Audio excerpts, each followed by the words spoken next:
당무감사의 일정이나 활동, 결정에 대해서는 독립적으로 활동하고 있기 때문에 당 지도부나 당 대표인 저 어떠한 소통도 하지 않고 있습니다. 그것이 당연한 거라고 생각하고 있고요. 당무감사위원회에서 여러 사정들을 고려해서 잘 결정을 했으리라고 생각합니다.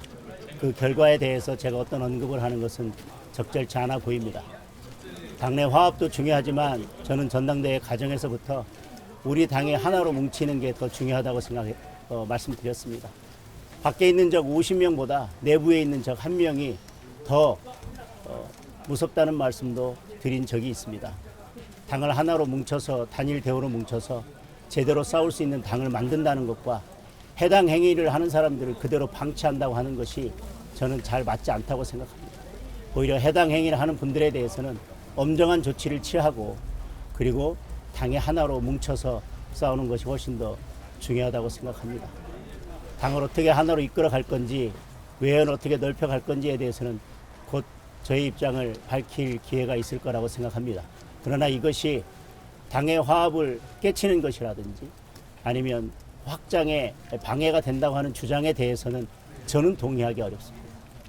이재명 대통령이 그 이하채 공사 사장 상에서 뭐 다시 한번 책임 다하지 않는 태도는 대통령 태도다. 일하지 않고 왜 자리 차지하고 있냐 이런 말씀을 직접적으로 지정을 하셨어요. 최근에 이재명 대통령의 업무보고 받는 현장을 보면 저는 대한민국의 대통령이 맞는가 싶습니다. 결국 이전 정부에서 임명된 공공기관의 장들을 결국 찍어내게 하려는 공개적인 모욕 장소라는 생각밖에 들지 않습니다. 업무보고 현장에서 그 정도 충분히 공항공사 사장을 모욕했으면 저는 충분하다고 생각합니다. 공항공사 사장의 거치는 법과 규정에 정해진 절차에 따라서 공항공사 사장이 정할 문제라고 생각합니다. 윤석열 정부가 들어섰을 때 이전 정부에서 임명됐던 공공기관 사장 그리고 여러 국가기관의 기관장들이 그 자리를 보존하기 위해서 얼마나 많은 분란을 일으켰고 민주당이 그거에 대해서 얼마나 공격했는지를 되돌아본다면 지금 이재명 대통령의 일련의 행보는 매우 부적절하다고 할 것입니다. 저는 환단 고기 논쟁도 그 연장선상에 있다고 생각하고 그 관련된 기관장을 쫓아내고 다른 사람들을 임명하기 위한 그런 시동이라고 생각을 하고 있습니다.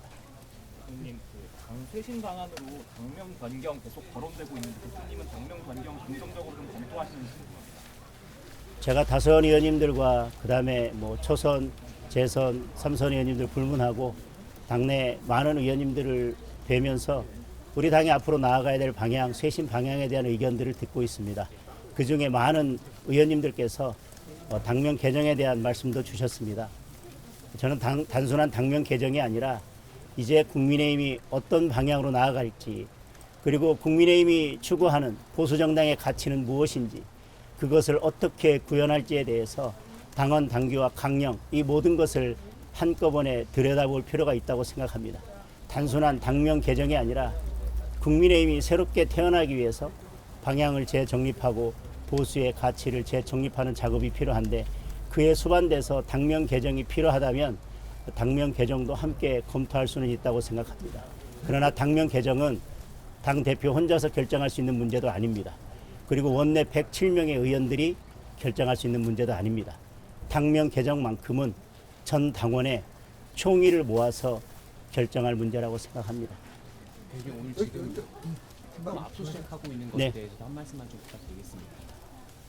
김기현 의원님의 문제에 대해서는 이미 사실관계는 인정을 했습니다. 그리고 사실관계는 명확합니다. 그리고 그에 대해서 사실관계를 증명할 수 있는 증거들은 충분히 확보되어 있다고 생각합니다. 그리고 김기현 의원님의 배우자도 출석해서 성실하게 수사를 받았습니다. 특검의 압수수색 시기를 보면 늘 절묘한 시기에 압수수색이 이루어집니다. 늘 불필요한 압수수색이고 압수수색을 하더라도 어떠한 성과를 거둔 바도 없습니다. 지금껏 의원실에 대한 지역 사무실에 대한 자택에 대한 압수수색이 이루어졌지만 그로 인해서 제대로 된 성과를 낸 적은 없었습니다. 지금 전재수 전 장관에 대한 통일교 금품수수 문제가 지금 계속 진행되고 있고 더불어민주당의 여러 인사들이 계속 거론되고 있기 때문에 특검을 피하고 이 국면을 넘어가기 위해서 역시 또 특검과 경찰이 준동하고 있는 것이라고 생각합니다. 이제 국민들께서 아실 것입니다. 왜 특검과 경찰이 굳이 이런 시점을 선택해서 국민의힘 의원에 대한 의원실에 대한 압수수색을 진행하는지 국민들께서 아실 것입니다. 여지껏 압수수색이 이루어진 시점들은 모두 다 이 정권이 더불어민주당이 궁지에 몰려 있을 때였습니다. 저는 이번 압수수색이 전재수 전 장관뿐만 아니라 통일교와 더불어민주당 그리고 이재명 정권이 매우 긴밀하게 결탁되어 있고 거기에서 엄청난 부정부패가 있었다고 하는 것을 스스로 인정한 것이라고 생각합니다.